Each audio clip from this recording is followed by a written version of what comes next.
ये बंदा हमारे जी घर आता है। तकरीबन 2023 की ये बात है। 2023 में मेरी वाइफ चूँकि करते थे पॉडकास्ट, वो पॉडकास्ट के दौरान मेरी वाइफ ने मेरे से मशवरा लिया कि यार ये एक यूट्यूबर है, क्या इसको मैं अपने पॉडकास्ट में बुला लूँ। मैं अपनी वाइफ को कहता हूँ अगर ये अच्छा है, ठीक है, डिसेंट है तो इसको बुला लो, ठीक है। तो मेरी वाइफ जब इसको मैसेज करने के लिए जाती है, अब तेरी औकात दिखाता हूँ कि तेरी औकात कितनी है कि तूने 2021 का हमें मैसेज किया हुआ था, माशाल्लाह नाइस कपल ये वो, और हमने तेरा मैसेज ही 2023 में देखा था। ये तेरी औकात है, मतलब तू कुछ भी नहीं था, तू ना सिफर था, सिफर, ठीक है। फिर उसके बाद ये शख्स, जब मेरी वाइफ इसको मैसेज करती है, इसको मेरी वाइफ बोलती है कि आप कल क्या हमारे पॉडकास्ट पर आ सकते हो। ये शख्स आ जाता है और साथ में हमारी माँ जी भी आती हैं।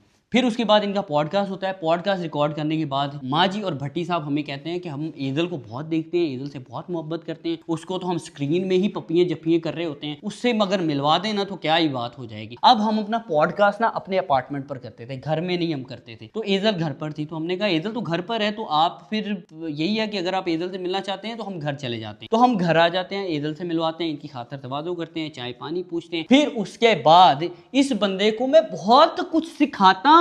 मैं इसके टीचर के तौर पर, एक अच्छे ब्रदर के तौर पर इसको बहुत सी चीजें समझाता हूँ, बताता हूँ। आज ये जो कह रहा है ना कि मैं किसी की सपोर्ट से नहीं आया, मैंने तो अपने दम पर ये फैमिली खड़ी की है, और मेरी जान तेरे च इन्ना दम ही नहीं सी कि तू साडे ना मिल भी पांदा, ठीक है। ये शख्स खुद ही मेरी वाइफ को अपनी बहन बनाता है, फिर मेरी जो बेटी है उसको अपनी भांजी बनाता है, हमारा रेगुलर हाल चाल पूछता है, हमारे घर आता है, ईदें लेकर आता है, शबरातें लेकर आता है। जैसे कि एक भाई को अपनी बहन का हक अदा करना चाहिए, उस तरह से ये हमारे साथ चलता है, और हम भी इसके साथ वैसे ही चलते हैं जैसे हमें चलना चाहिए अपने एक भाई के साथ, बिल्कुल साफ सुथरे होकर। जैसे हम अपने लिए सोचते हैं वैसे ही हम इसके लिए भी सोचते थे। जिस बंदे को इसने अभी काटा है, जिस बंदे को गाली दी है, उन लोगों से हम ही इसको मिलवाने वाले थे, ताकि इसका भी पता चले कि ये भी कोई यूट्यूबर एग्जिस्ट करता है। चाहे तब ये छोटा था, लेकिन है ये अभी भी छोटा। पिछले दिनों में सोशल मीडिया पर देख रहा था कि ये अपनी वाइफ को कह रहा होता है कि इनकी तो शादी भी मैंने खुद कोलैब कर करके करवाई है, इनके पास तो पैसे ही नहीं थे। ओ मेरी जान, तेरी इतनी औकात ही नहीं थी कि तू अपनी शादी भी कर सकता। तेरी शादी के कपड़े, तेरी वाइफ का मेकअप,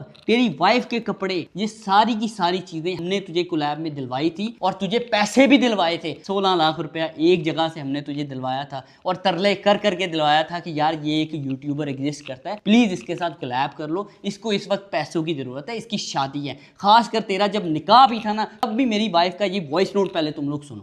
अस्सलाम वालेकुम बुशरा, क्या हाल है? ठीक हो? अच्छा यार, एक वो है रजब फैमिली व्लॉग वाला, देखो ज़रा, उसका भी निकाह है और उससे पहले उसने उपटन करना है, तो देख ले तूने उसके साथ कोई सीन करना है, क्योंकि उसकी माशाल्लाह आजकल व्यूअरशिप बहुत अच्छी आ रही है।